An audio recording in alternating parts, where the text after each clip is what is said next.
Since I am waiting at the moment to, well, I'm just about to call a professional tuner, and I'm just working on fixing the various problems in the action here.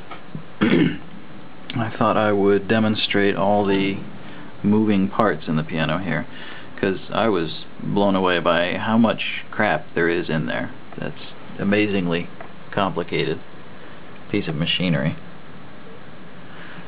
And I'll go through the process of showing you what happens every time you hit a key.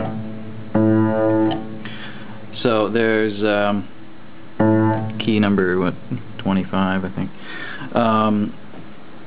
Underneath the key here is a little fulcrum here, and there's felt.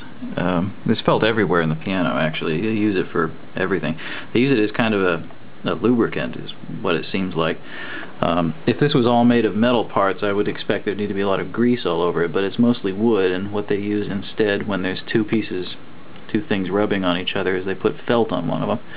And I guess it works pretty well, because it looks like most of the felt in here, there's a little piece, some there, purple stuff in the back.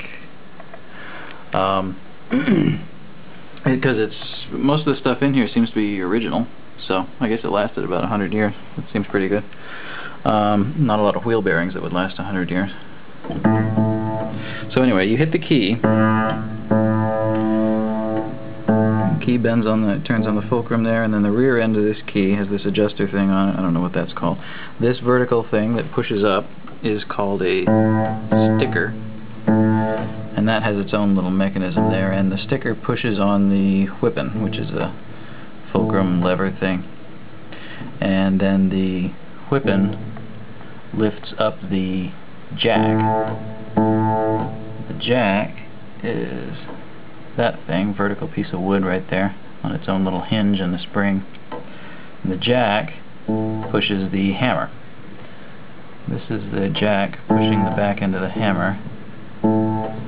And the hammer is that rod right there, goes up here. That's the head of the hammer. That's what actually hits the string. But the interesting thing about the jack is it doesn't just push on the hammer. You see what's going on here.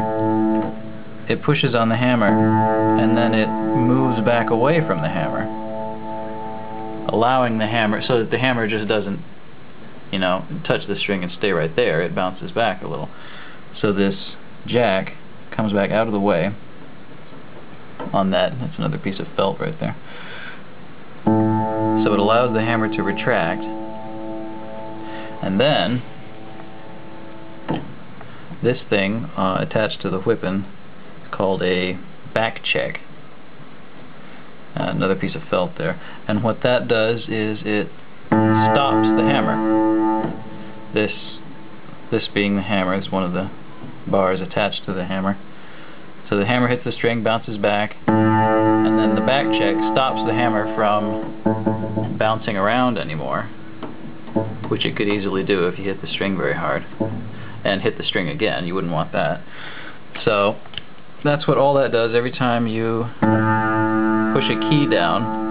And I've left something out because there's also the damper. The little triangular thing there lifts up just before the hammer hits it, stays up as long as you've held the key down. I can't really show you that one though, because it's on the back side behind all of here, but it's a whole other mechanism that's attached to the whippin' here,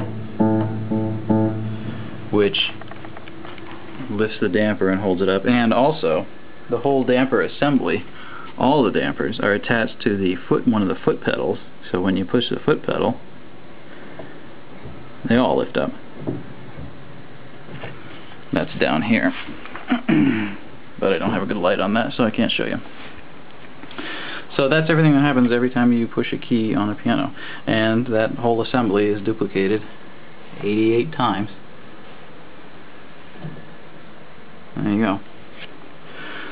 Thank God, lucky for me, most of these things are working okay.